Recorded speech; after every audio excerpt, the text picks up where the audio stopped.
de conmemoración del 75 aniversario de la Declaración Universal de los Derechos Humanos y 30 aniversario de la Declaración y Programa de Acción de Bien.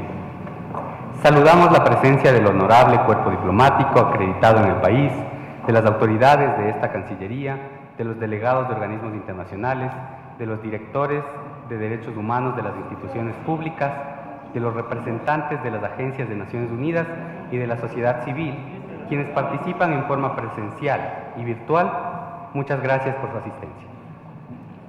Para la Cancillería es un verdadero honor tener la presencia del embajador José Ayala Lazo, quien fue designado el 5 de abril de 1994 por parte del Secretario General de las Naciones Unidas y con la aprobación unánime de la Asamblea General como primer alto comisionado de Naciones Unidas para los Derechos Humanos.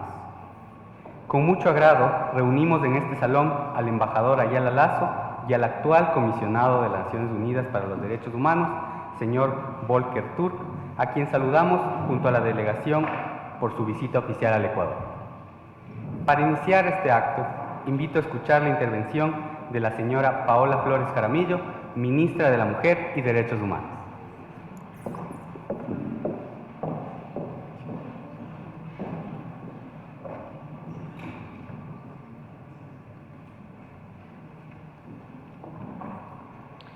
Muy buenos días con todos y con todas. Para mí es un gusto estar aquí.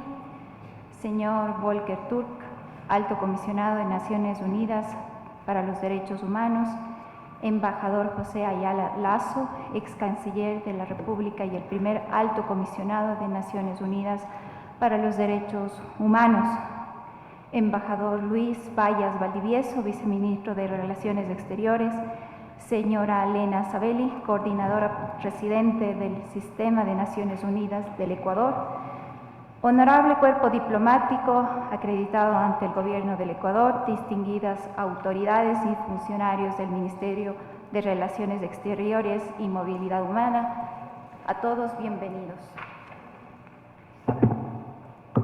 En este año que celebramos los 75 años de Declaración Universal de los Derechos Humanos, en el país que tuvo el honor de tener el primer alto comisionado de Naciones Unidas para los Derechos Humanos, el señor embajador José Ayala Lazo, es un honor dirigirme a usted y a ustedes para desearles una cordial bienvenida.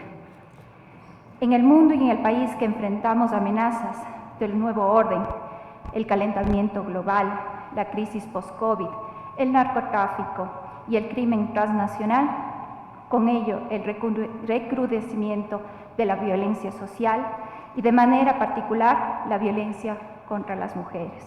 Nos lleva a renovar nuestros compromisos como Estado en no cesar en la implementación de políticas públicas para el ejercicio del pleno y goce de los derechos humanos. El Ministerio de la Mujer y Derechos Humanos trabajamos por la prevención y erradicación de la violencia contra las mujeres. Comprendemos y nos comprometemos a redoblar esfuerzos en virtud de combatir las causas estructurales que ocasionan este flagelo contra nosotros. Cada vida nos importa y estar aquí es un espacio que da cuentas el recorrido de la humanidad en procura de los derechos de todas y todos. Es solo una de las tantas tareas que nos encomendamos o que nos encomienda el señor presidente en el mandato de las ciudades y de los ciudadanos y ciudadanas en nuestro país, alineados con los objetivos 5, 10 y 16 del desarrollo sostenible en cuanto a la igualdad de género, la reducción de las desigualdades y la promoción de sociedades justas, pacíficas e inclusivas. Muchos son los desafíos que la humanidad enfrenta en los nuevos contextos en el Ecuador. Queremos agradecer la presencia del Alto Comisionado de Naciones Unidas para los Derechos Humanos. En el marco de la campaña Dignidad, Libertad y Justicia para Todos, nos encontramos en este espacio y esperemos que en el mismo nos permita la reflexión sobre la importancia de la Declaración Universal de los Derechos Humanos y su vigencia, la cual nos plantea los desafíos que debemos asumir como sociedad ecuatoriana en el conjunto de actores que la conformamos, reconociéndonos como un país intercultural plurinacional. Reafirmamos que desde nuestra cartera de Estado nos comprometemos a la implementación de políticas públicas para el ejercicio pleno y goce de los derechos humanos. Gracias por estar aquí presentes. Muy buenos días.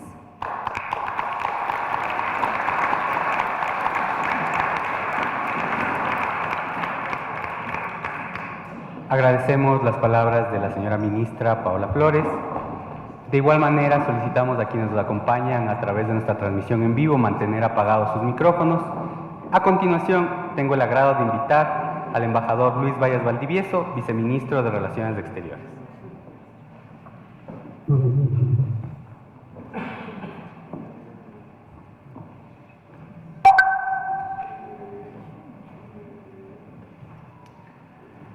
Buenos días, señor Volker Turk, Alto Comisionado de las Naciones Unidas para los Derechos Humanos, señora Paola Flores Jaramillo, Ministra de la Mujer y Derechos Humanos, embajador José Ayala Lazo, ex canciller de la República y primer Alto Comisionado de las Naciones Unidas para los Derechos Humanos, señora Elena Sabelli, coordinadora residente del Sistema de las Naciones Unidas en el Ecuador, honorable cuerpo diplomático y representante de organismos internacionales acreditados ante el Gobierno Nacional, señor Iván Villarreal, secretario técnico del Consejo de la Igualdad Intergeneracional, distinguidas autoridades del Ministerio de Relaciones Exteriores y autoridades nacionales, invitados todos.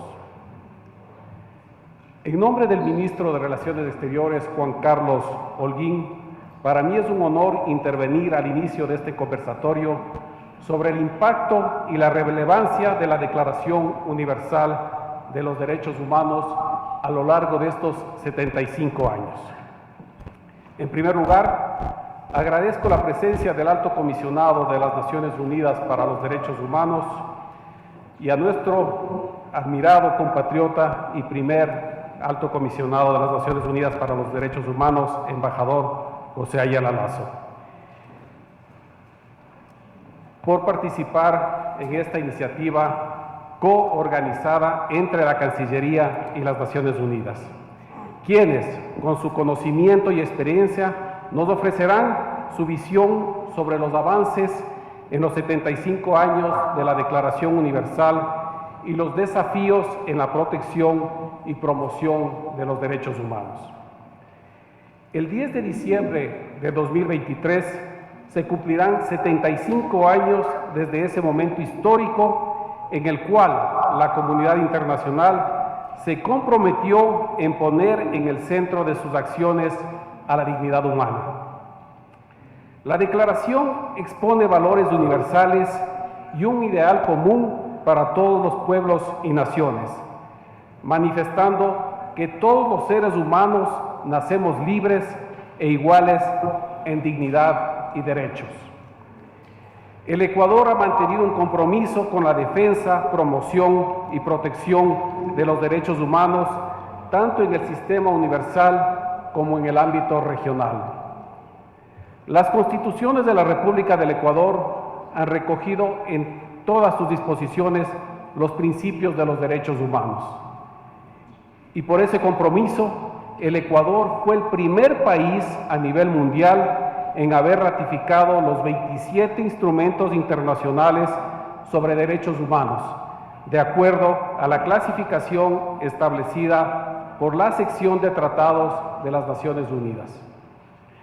Ello ha permitido al país posicionarse como un permanente referente en la promoción del respeto a los derechos humanos, lo que refleja, por ejemplo, en el hecho de que la Asamblea General de la ONU haya elegido al Ecuador en 3 ocasiones como parte del Consejo de Derechos Humanos, y también en el hecho de que varios expertos de origen ecuatoriano hayan ocupado dignidades en diferentes mecanismos del sistema universal y también en el sistema interamericano de derechos humanos.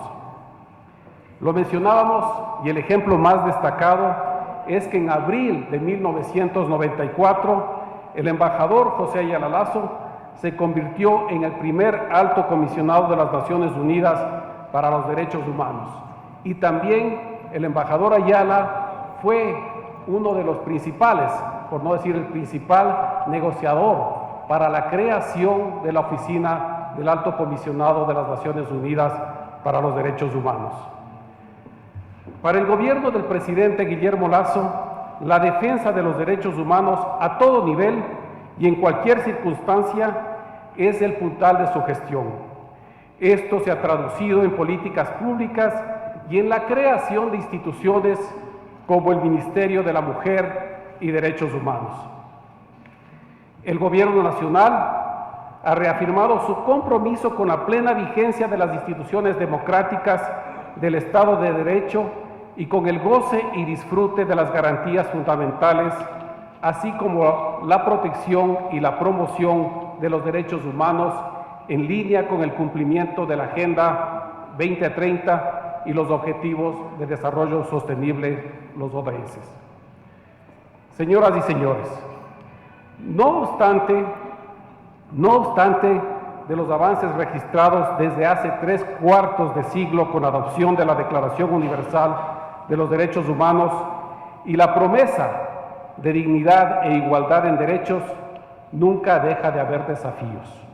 Hoy, por ejemplo, el planeta se enfrenta a la triple crisis ambiental, a los efectos de la pandemia de la COVID-19, al aumento de los conflictos, las ciberamenazas, la inestabilidad económica, la desinformación, la injusticia racial y además, y es penoso decirlo, a un avance pequeño o incluso a veces retrocesos globales en algunas regiones del mundo en relación a los derechos de la mujer.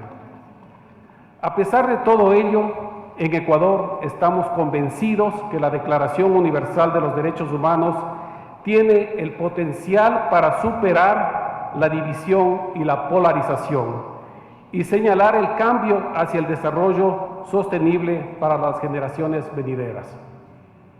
Así pues, que este año del 75º aniversario de la Declaración Universal de los Derechos Humanos, queremos reactivar el compromiso respecto de todos los derechos humanos, piedra angular de las sociedades pacíficas, inclusivas, justas, igualitarias y prósperas.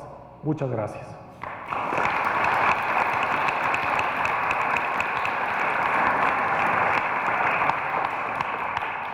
Agradecemos la intervención del embajador Luis Vallas Valdivieso y seguidamente se concederá la palabra a la coordinadora residente de Naciones Unidas en Ecuador, señora Lena Sabelli, quien será la encargada de la moderación de este conversatorio. Muchas gracias y buenas tardes con todos y todas. Es un gusto para mí estar aquí y ver una sala llena de gente que quiere escuchar a estos dos invitados muy especiales. El señor Volker Turk, el Alto Comisionado de Naciones Unidas para los Derechos Humanos, muy bienvenido al Ecuador, y al embajador José Ayala Lasso, ex canciller de la República y primer Alto Comisionado para los Derechos Humanos. Estimado embajador, qué gusto.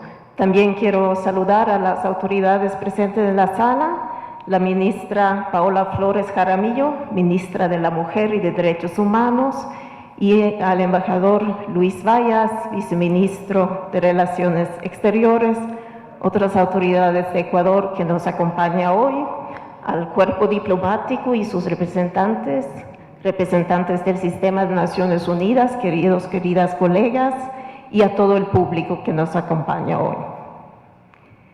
Bueno, en mi capacidad de coordinadora residente del Sistema de Naciones Unidas en el Ecuador y también en mi capacidad de representante del secretario general, tengo que decir que es un honor para mí moderar esta sesión de conversación y reflexión a cargo del embajador José Ayala Lasso, el primer Alto Comisionado para los Derechos Humanos, y el señor Volker Turk, actual Alto Comisionado para los Derechos Humanos. Gracias por su tiempo, estimados altos comisionados, como funcionaria del Sistema de Naciones Unidas y también como abogada de derechos humanos. Realmente es un placer para mí poder tener esta conversación con usted. Quiero saludar la iniciativa de conmemorar el 75 aniversario de la Declaración Universal para los Derechos Humanos que ha tenido la Oficina Regional de ONU Derechos en Santiago y la Cancillería. Y muchas gracias a la Cancillería por ofrecer la sala hoy para este evento. Por supuesto, cada aniversario de la Declaración Universal es un momento de reflexión sobre los avances, los logros, pero también los desafíos del trabajo de derechos humanos que hacemos hoy, todos nosotros, desde nuestros roles distintos. Pero creo que la situación en el mundo hoy día, ¿no? La situación convulsa del mundo, hace aún más necesaria esta reflexión conjunta sobre la situación de derechos humanos, para poder conversar, intercambiar, compartir prioridades comunes y también considerar diferentes puntos de vista sobre el tema de derechos humanos, ¿no? Y proyectarnos hacia el futuro, los próximos pasos que tenemos que tomar juntos en esta lucha para proteger los derechos humanos y la dignidad para todos y todas. Entonces, en este evento tendremos 30 minutos para el intercambio entre los estimados altos comisionados para los derechos humanos y luego vamos a abrir un espacio de unos 15 minutos para escuchar algunas preguntas del público. Entiendo que vamos a recoger estas preguntas por escrito, así que alguien quiere hacer una pregunta, puedo ya prepararse.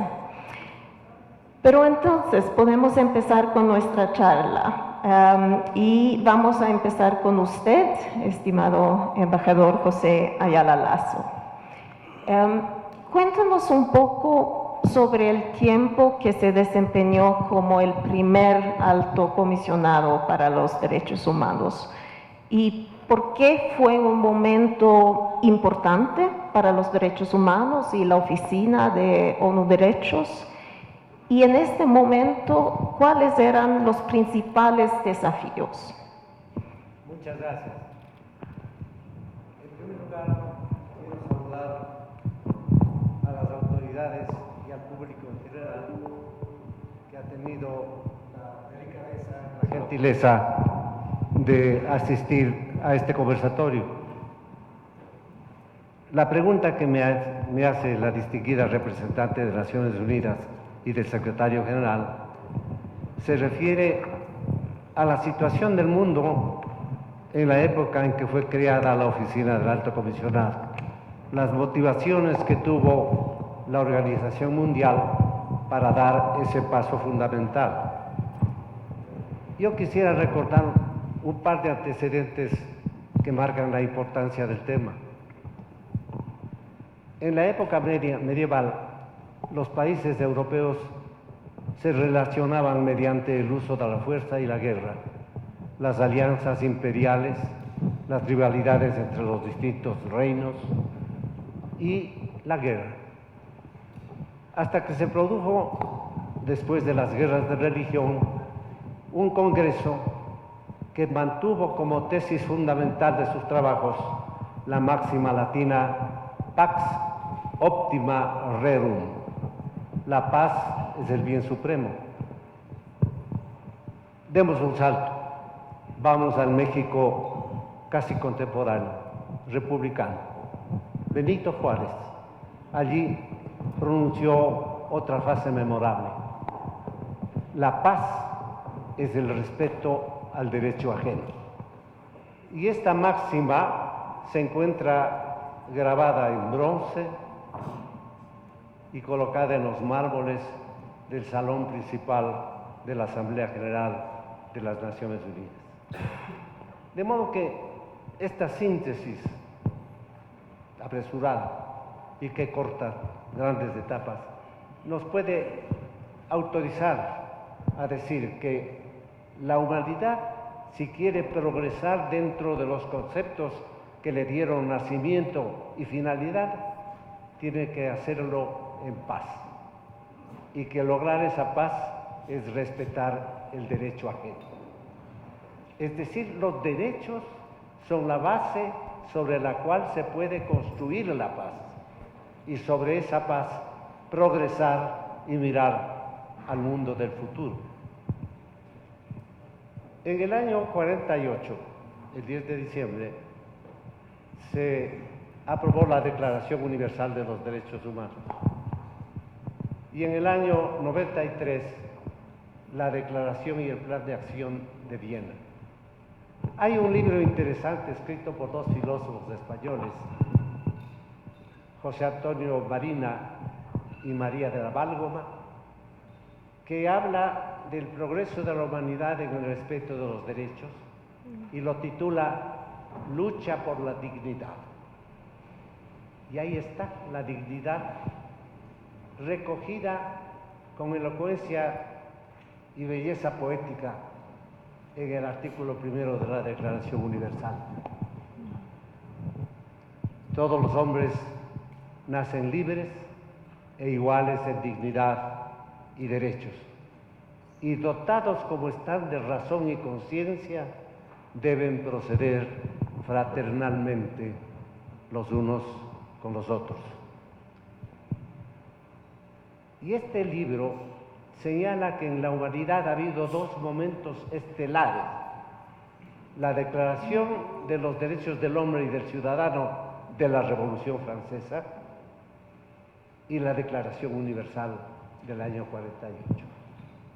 Y efectivamente son dos momentos en los que la humanidad, reflexionando sobre sí misma, reflexionando sobre el presente y el futuro que implica derechos y deberes, plantea la urgente necesidad de hacer un catálogo de esos derechos y de difundirlos en forma tal que, convirtiéndolos en interdependientes, íntimamente ligados, de idéntico valor y de irreemplazable actualidad, aprueba la Declaración Mundial. Yo creo que bien merecido el título de momento estelar de la humanidad para la Declaración Universal. El año 94-93, al aprobarse la Declaración de Viena, en la que se recomienda a las Naciones Unidas, a la Asamblea General, que estudie la posibilidad de crear la Oficina del Alto Comisionado, se estaba recordando una realidad histórica. Pocos meses después de aprobada la Declaración del año 48, ya en el Uruguay, no sé si por el Uruguay, como autor de la propuesta, se estudió la posibilidad de crear una oficina que se denominaría Alto Comisariato de la ONU para los Derechos Humanos. Pero todos recordamos que en ese año ya comenzaban las discrepancias que parecían haber desaparecido después de la Segunda Guerra Mundial. Pero no desaparecieron, se incrementaron esas discrepancias y no se pudo crear la Oficina del Alto Comisionado hasta el año 93. Entonces, el año 93, con la Declaración de Viena, que pedía estudiar el caso, la Asamblea General resolvió actuar. Conformó una comisión, o le encargó, mejor diré, a la tercera comisión de la Asamblea General que estudiara esta posibilidad. Se formó un grupo de trabajo, la tercera comisión examinó el tema y después de poco tiempo, no más de un mes, fue aprobada la creación de la Oficina del Alto Comisionado, que no había podido crearse en 50 años. Eso fue sin duda un notable adelanto que al mismo tiempo era el resultado de una nueva realidad internacional. El mundo buscaba cooperar, el mundo buscaba poner fin a la Guerra Fría y no lo lograba.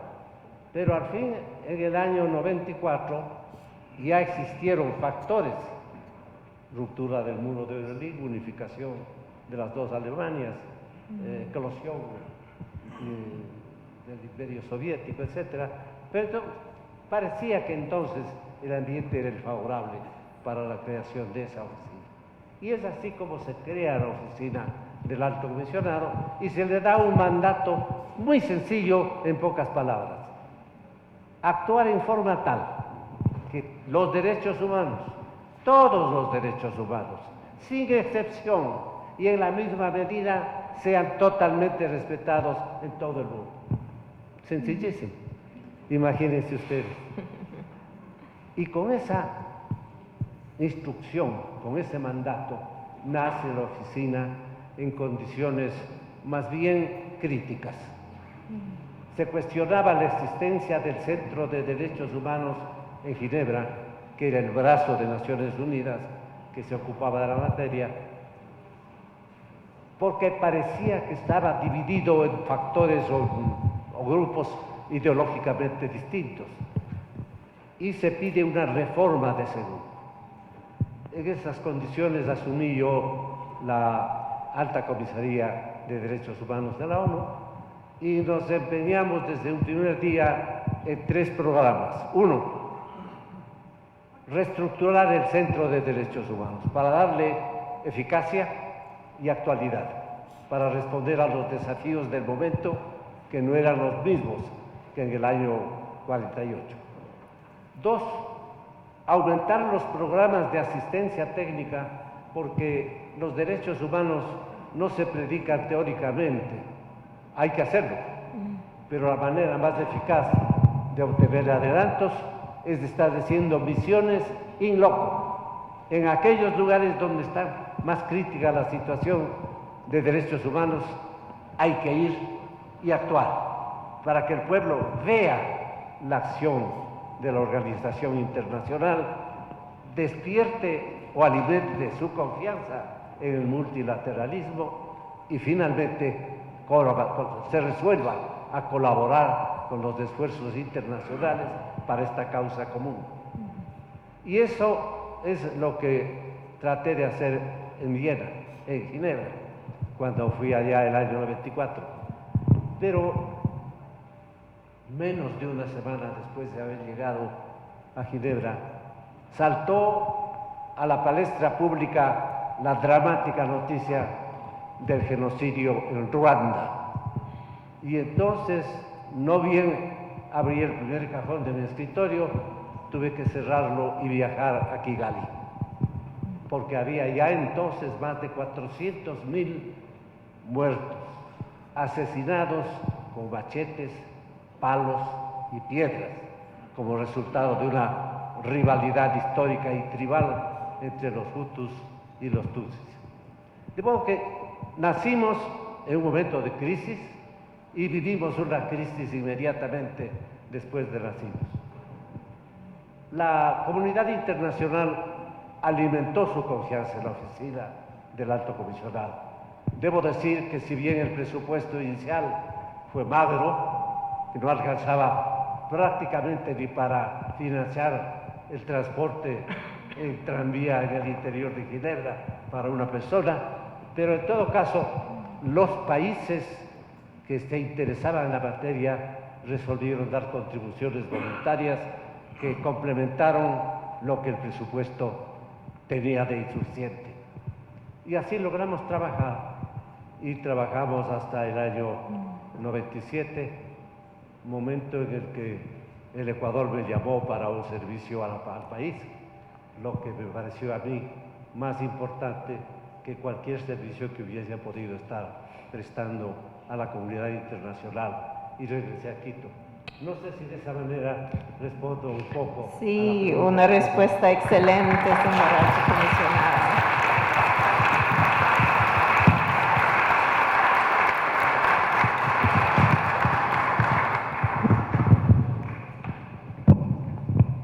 No, una excelente respuesta, señor Alto Comisionado, y muchas gracias por su trabajo para negociar este mandato sencillo de la Oficina del Alto Comisionado para los Derechos Humanos, pero un mandato muy importante. Entonces vamos a pasar ahora a usted, señor Volker Turk.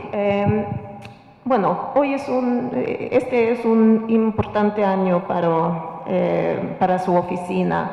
vamos a celebrar 30 años de la Oficina del Alto Comisionado para los Derechos Humanos y claro, este aniversario de 75 años de la Declaración Universal. Y usted ha lanzado una iniciativa para conmemorar la Declaración Universal y este aniversario de la oficina, y usted ha indicado que es más importante que nunca rejuvenecer el espíritu y el impulso que condujo a la adopción de la Declaración Universal. ¿Puede explicarnos un poco por qué cree que es así? Well, first of all, it's really fantastic to have the first event that commemorates or celebrates the 75 years of the Universal Declaration of Human Rights here in Quito, in Ecuador, and in the presence of the first High Commissioner and in the presence of the person who gave birth to the institution that I now represent. So that's a great honor, and it's fantastic that we can do that in January in this year when we commemorate, celebrate, but also think and reflect about this miraculous text that was created almost 75 years ago, the Universal Declaration of Human Rights. And I think it comes at a moment when we know how divided and fragmented the world has become. I mean, it's, you know, if you look back 30 years ago, well, it wasn't such a fragmented world. There was, I think, much more unity. Well, we came out of the end of the Cold War in particular.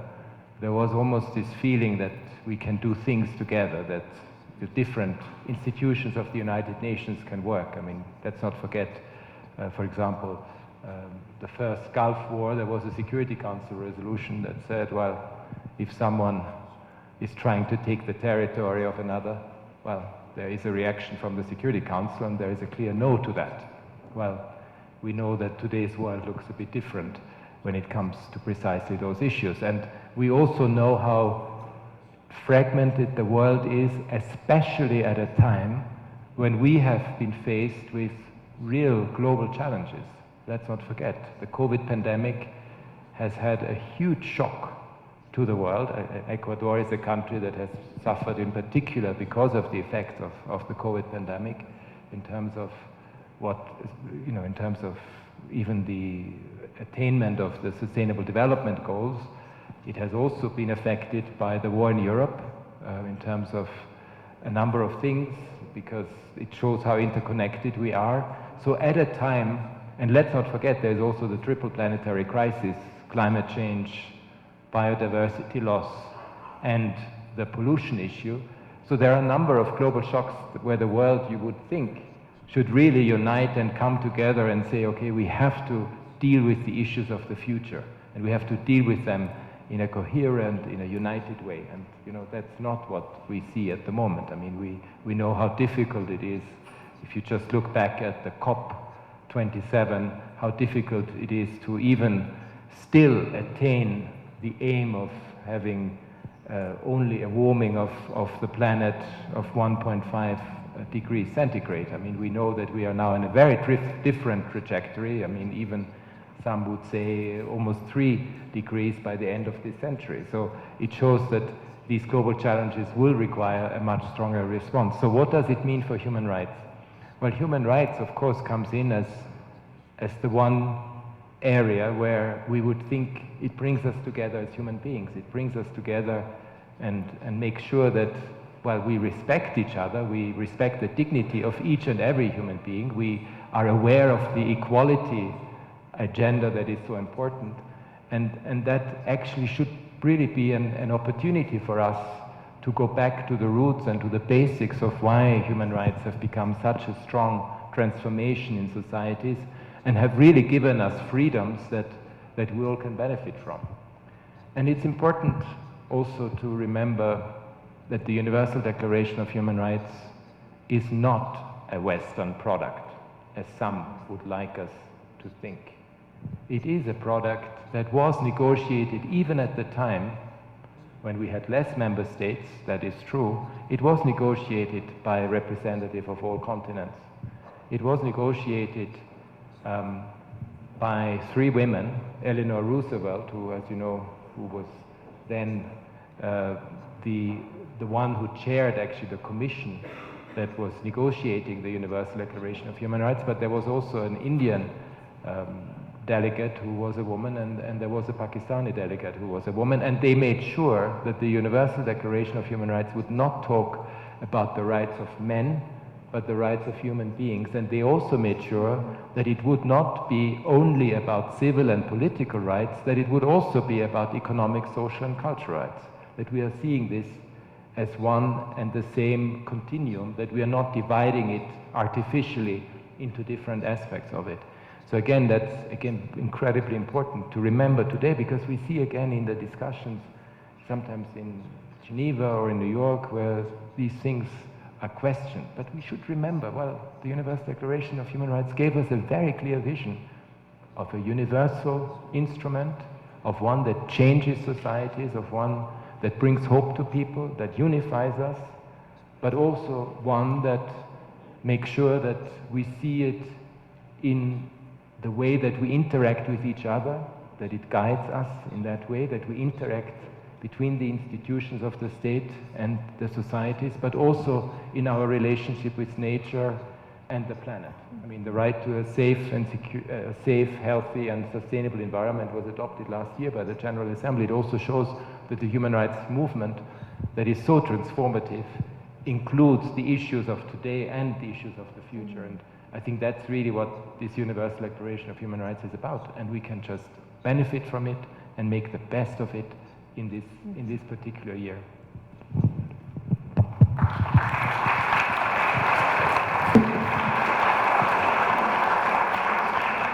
Muchas gracias, señor Alto Comisionado, por esta perspectiva también sobre los desafíos globales que tenemos en este momento que enfrentar juntos, ¿no? Y ahora quiero hacer la misma pregunta a ambos. Y pensando un poco entonces en estos desafíos globales que usted ha mencionado, el conflicto en Europa, la pandemia y su impacto, la crisis de cambio climático, etc. Entonces, ¿qué y cómo cree que debemos avanzar para que este documento tan importante, nuestra Declaración Universal de Derechos Humanos, sea realmente una realidad para todos y todas? ¿Qué hemos estado haciendo bien y qué debemos cambiar? Entonces, y también pensando un poco en los distintos roles de los actores, los Estados miembros de la ONU, la sociedad civil, las agencias del sistema de Naciones Unidas, el sector privado. Entonces, un poco sí podemos pensar en qué podemos hacer para que la Declaración Universal sea una realidad para todos y todas. Tal vez empezamos con usted ahora, señor Turk, y luego pasamos al embajador Ayala Lazo. Muy bien. Look, I think it's clear that if you look at the issues of today, that each of these global challenges have a human rights component. And human rights, again, offers us solutions. I mean, if you just look at the fourth industrial revolution and on the digital side, I mean, we know that human rights apply both offline in our daily interactions, but they also apply online. There's no question about it. I mean, we know that, and you probably may have seen, I wrote an open letter to Elon Musk when he took over Twitter, because, by the way, this was quite an interesting anecdote, because we had an issue that we found out in our office where we needed to contact the human rights team in Twitter. We have usually regular contact with them, but then we discovered they had just been fired. So the whole human rights team in Twitter was just gone. So there was no one we could interact with to discuss some of those quite difficult issues that we had to face. And it then prompted us to actually make sure that there is an understanding when you have a social media platform, irrespective of what it is. It could be, you know, Facebook, TikTok, whatever, Instagram, Twitter, that there is a human rights side to it. That it's not just about freedom of expression when it comes to hate speech, for example, and the incitement of hatred, which we know in a number of situations around the world where some of these social media platforms have played an incredibly negative role because they did not control it. We also know that there is harmful disinformation. We saw it in the vaccine issue, for example, where you have to be very careful because it has human rights implications that affect the right to health. So what the issues of the future, they actually find a response in these documents and in the human rights framework that was proposed. Ecuador is a champion of business and human rights. We know that the private sector, that the corporate sector needs to look at business models of the future in a different way. It cannot just be about the shareholders. It has to be about everyone, and it has to be of a different nature, especially if we want to do a green transition or transition into a much greener economy of the future. We know that the relationship between business and human rights is so important, and in fact, the Ecuador leads a working group in Geneva to develop an internationally binding instrument on business and human rights, which is one of those issues of the future again. But if you also look at climate change and all the issues around it, we know that if you project yourself into the future, that it will affect so many rights of everyone, especially of the most vulnerable. And we also know that there's a particularly impact that women face. We have done a specific, UN Women has also done some analysis about the impact that climate change has already on women and girls. And especially in those areas where the temperature goes up and it becomes, I mean, just look at Somalia and Iraq. There are parts that we know already now, within our lifetime, will become uninhabitable. And if they become uninhabitable, can you imagine what this means for the future of how we are going to deal with it? But these are human rights issues. And maybe the last point is on global inequity. We also know that the big issues of today, the vaccine issue that was a big one and wasn't resolved in the way that everyone would have hoped, is a human rights issue because there is an equity issue around it. The financial architecture issue, when it comes to debt, when it comes to what happened during COVID, special drawing rights and so forth, are actually also human rights issues. And it's important to bring in the human rights component into these discussions as a solution and as something that can help us transform what currently is not working so well. Muy bien, muchas gracias, estimado alto comisionado. Entonces, en todos estos desafíos es importante tener en cuenta el tema de derechos humanos y la Declaración Universal sí es una herramienta para ayudarnos entonces a enfrentar estos grandes desafíos. Ahora, estimado embajador Ayala Lasso, quiero hacer la misma pregunta a usted. Entonces, ¿qué y cómo cree que debemos avanzar para hacer realidad de la Declaración Universal para todos y todas? Y pensando también en el rol de los diferentes actores. Muchas gracias. Yo creo que el mundo está viviendo ahora una realidad inocultable que puede servir como el mejor argumento para promover el respeto de los derechos humanos. Lo que hace años se llamó la globalización, es decir, la interdependencia en materia económica y comercial alrededor de todo el mundo, pasó a ser después denominado problemas comunes de carácter universal. El hambre, el medio ambiente, en definitiva, todo aquello que sobrepasa la capacidad de acción de un Estado individual y que pone en evidencia la necesidad de que el mundo.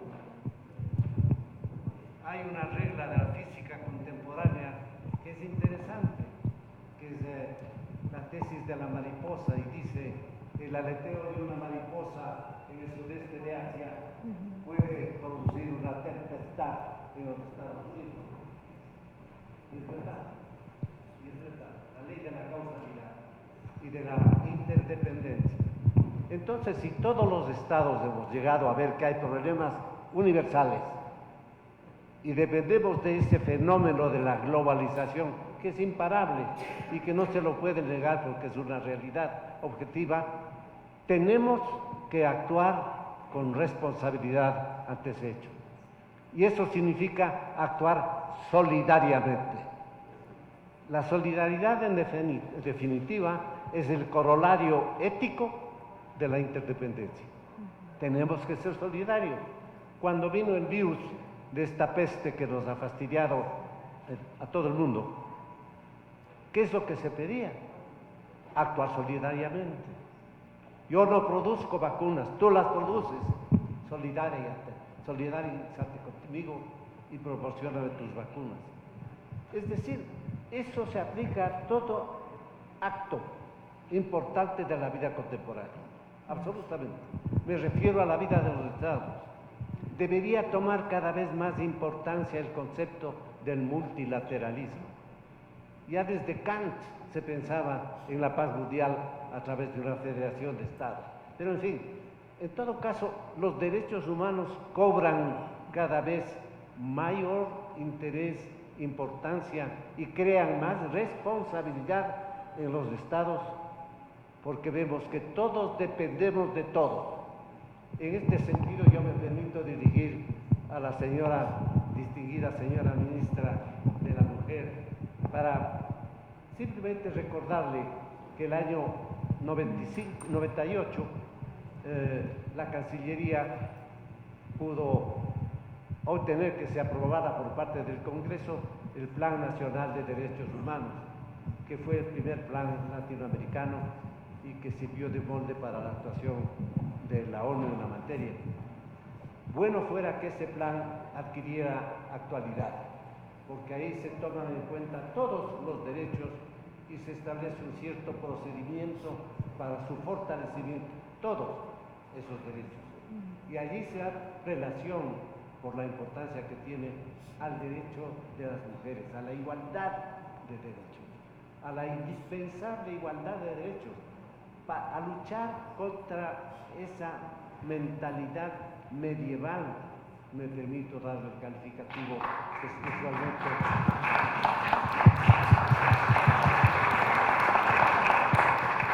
Me permito darle el calificativo principalmente que lo da en el campo familiar al machismo. Hay que luchar contra eso, hay que luchar. Y eso está concebido y está propuesto en el Plan Nacional de Derechos Humanos que yo tuve el gran honor y gusto de preparar en el interior de la Cancillería y obtener que fuese aprobada por el Congreso. Creo que los derechos humanos serán no solo el camino que señale la ruta por la que hay que partir para obtener una especie de unificación internacional y solidaridad entre todos los estados, sino más que eso, será el camino para que el mundo recobre un poco más de espiritualidad en su manera de ver las cosas de la vida y menos, y que pierda un poco del espíritu mercantilista y utilitario que es en el que tiene mucho que ver, con el actual estado de crisis espiritual que atraviesa el mundo. Creo que esto podría yo hacer como comentario a su pregunta, distinguida. Muchas gracias, embajadora Ayala Lazo.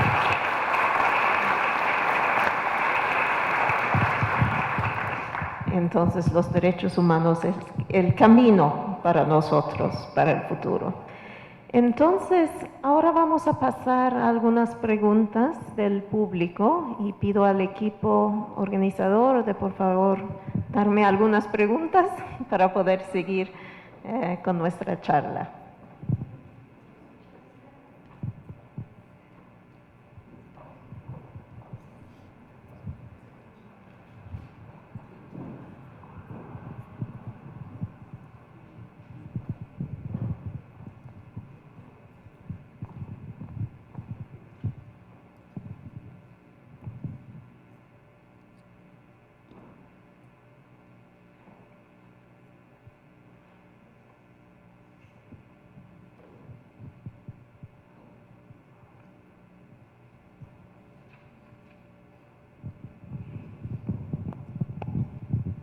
Hay un primer grupo de preguntas, señora.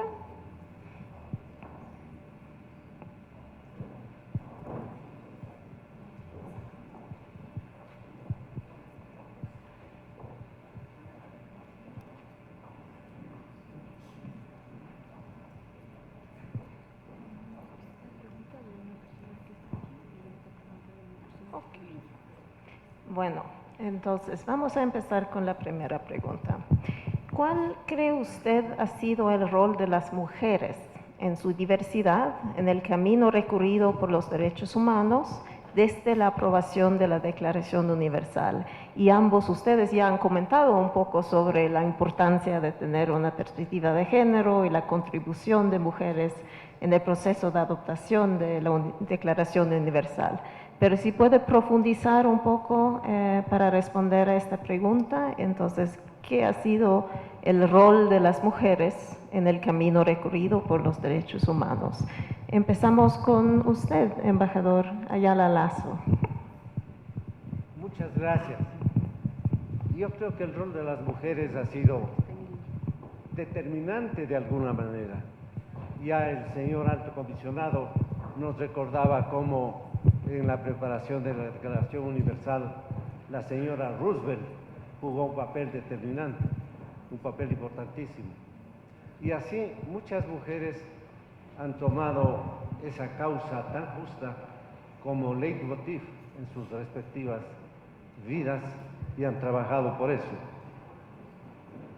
Hay casos como el de la Madre Teresa, por ejemplo, que sin grandes discursos, pero sí con grandes obras, ha puesto acento en la necesidad de que se considere cada vez con mejores ojos la participación de la mujer en la dirección de las propuestas de solución de los problemas existentes. No solamente ella ha propuesto con palabras muy sencillas soluciones profundas, sino que ha vivido esas soluciones, se ha entregado directamente y en su totalidad al trabajo por la igualdad de derechos y por los derechos de los más pobres y necesitados. De modo que yo no podría contestar con mayor precisión y sé que estoy impreciso y un poco vago en mi respuesta, pero no creo que esté lejos de la verdad el decir que las mujeres han propiciado con sus discursos, sus manifestaciones, sus protestas, sus propuestas, contemporáneamente son un dínamo que pone en evidencia la necesidad de que exista una igualdad de derechos. Hay algunos grupos, probablemente ya hay que decirlo también, que quizá exageran la nota, y al decir esto sé que muchos de estos grupos me dirán que en la materia no cabe exageración posible, pero sí ha habido exageraciones que van en contra del progreso de los derechos de la mujer. Yo no sé si el señor alto comisionado ha tenido algo parecido a la experiencia que yo tuve cuando visité algunos países del África para hablar sobre el derecho de la mujer a no ser maltratada con la obliteración de sus órganos sexuales. Y eran las mujeres las que primero se oponían a que una falta de educación, falta de formación, falta de visión de la realidad humana, pero eso existe. Y entonces, así como hay indiferentes o personas que buscan que se prolongue el statu quo por tradiciones familiares, también las hay que al ir más lejos de lo que podría razonablemente pensarse como posible en esta época, producen una reacción que no es la mejor. Pero pienso yo, en resumen, que las mujeres han hecho, y a veces, generalmente, en silencio, mucho más de lo que se piensa por lograr que se produzca una igualdad razonable de derechos entre hombres y mujeres. Muy bien, muchas gracias. Sí, todavía estamos lejos de tener igualdad de género entre hombres y mujeres y tenemos que seguir luchando y trabajando juntos para llegar a este punto y qué bueno que aquí en el Ecuador tenemos ahora el nuevo Ministerio de la Mujer y los Derechos Humanos. ¿Quiere comentar o añadir algo, señor Alto Comisionado? Yes, no, I think it's clear that feminism has played an incredibly important role in the advancement of the rights of women. I mean, without feminism, frankly, we know that some of these social movements, we wouldn't be where we are when it comes to equality, non-discrimination, but also a basic understanding of how power dynamics work in today's world. Because let's not forget, the power dynamics are not in favor of women in many parts of the world, including in the industrialized world. I think there are still a lot of issues, if one looks at some of the discussions that are taking place, that are quite misogynistic, frankly. I mean, even on social media platforms. You probably have heard there are some young people as well who are attracted by very atavistic, as you call it, medieval thinking. And that's worrying, because we need to, you know, some of the products of feminism, of the women's rights movements, have been precisely to overcome some of this very old thinking and old-fashioned thinking. And then we see a lot of backsliding on women's rights around the world, on many fronts. And I think the worst case in point is Afghanistan. In fact, there women are made invisible, not allowed to access secondary education, not allowed to go to tertiary education. They have now also asked women no longer to work for non-governmental organizations on the humanitarian side.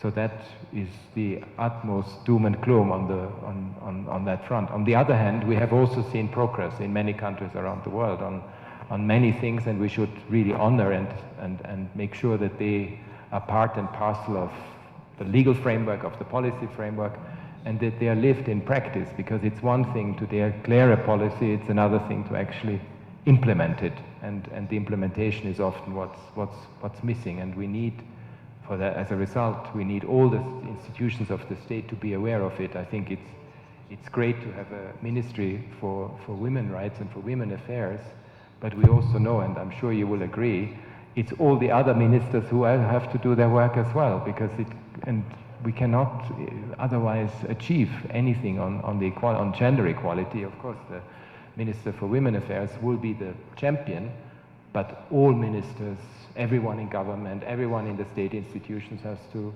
embrace the same approach, and otherwise it won't work. Muy bien, vamos a seguir conversando un poco sobre otros grupos que sufren discriminación o exclusión en la sociedad. Hay varias preguntas sobre grupos como afrodescendientes, personas LGBTI, migrantes y refugiados. ¿Y qué podemos hacer para mejor proteger los derechos de estos grupos muy vulnerables a veces? ¿Qué puede hacer el Estado? ¿Qué puede hacer el sistema de Naciones Unidas? ¿Qué puede hacer la sociedad civil? Tal vez usted puede empezar con esta pregunta. So if one goes back into the genesis of human rights, one would immediately discover that social movements have been the ones that have advanced the cause of it. And, you know, if you look at today, Black Lives Matter is one, you have the Me Too movement, you have the LGBTI movement for the recognition of same-sex relationships, for example. You have the movement around refugees and migrants, that is very important. And Ecuador, again, has been a very good example of not just being a fantastic host country for Colombian refugees, but also for Venezuelan refugees and migrants who have come here, about 500,000 of them, with the regularization program that is happening. The most important thing is to look at individuals in their richness and in their diversity, and to embrace that, and to see this as an advantage, and to see that this is actually what brings us forward in our human journey. Because if we don't, we will actually lose out. We are not going to achieve sustainable development, we are not going to achieve peace, we are not going to achieve anything really if we are not meaningfully engaging and not just looking at statistics and population groups as if they are one. They are all diverse, and it ranges from indigenous groups to the different LGBTI community, to obviously people with disabilities, but also older people. Let's not forget, we have also seen during COVID how much older people have suffered. There is again a proposal that there should be an international legal instrument on the rights of older people, which is important. Sí, embajadora Ayala Lasso, si quiere añadir algo. Yo creo que el Estado tiene la obligación de hacer eficaz y real la igualdad de derechos.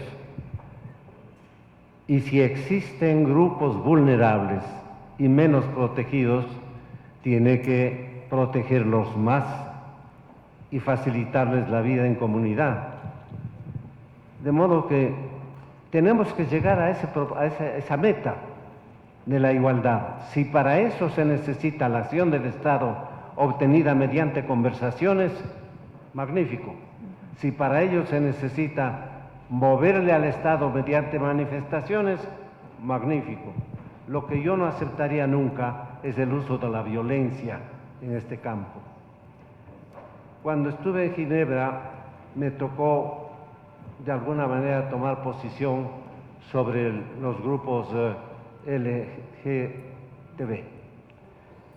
Y yo dije, hay que protegerlos porque son gente desprotegida, similares, iguales a cualquiera de nosotros, pero tienen que recibir una protección porque son no solo desprotegidos, sino mal mirados por la sociedad general. De modo que yo creo que hay que ir por ese camino. La educación es fundamental en esta materia, porque no se puede negar que un pensamiento general podría cuestionar algunas de las medidas de protección. Por ejemplo, yo era partidario y sigo siendo partidario de la discriminación positiva. La discriminación positiva es el mecanismo del remedio que sirve para curar injusticias. Pero decía, yo añadía en Ginebra, pero nunca estaré más contento que cuando la discriminación positiva no sea necesaria. Entonces, hay metas que fijarse y caminos que recorrer, y muchos de ellos son complejos, muy delicados, pero hay que tener el valor de afrontarlos. Muy bien, gracias, embajadora Ayala Lasso. Y lo siento mucho, pero me han informado que vamos a tener que terminar nuestra charla. Y creo que este mensaje que ambos ha pasado a nosotros sobre la importancia de garantizar la protección de derechos humanos para todos y todas, ¿no? Sin discriminación, no pensando en etnia, edad, orientación sexual, nada, realmente la Declaración Universal de Derechos Humanos es un documento para todos y tenemos que trabajar juntos para asegurar que este documento sea una realidad para todos y todas. Quiero agradecerles mucho por sus intervenciones y dar la palabra ahora a mi colega de la Cancillería. Muchas gracias. Muchas gracias. Finalmente, en nombre del Ministerio de Relaciones Exteriores y Movilidad Humana y la Oficina de la Coordinadora Residente de Naciones Unidas en Ecuador, queremos agradecer su valiosa presencia en este evento conmemorativo y desearles una buena tarde. Muchas gracias.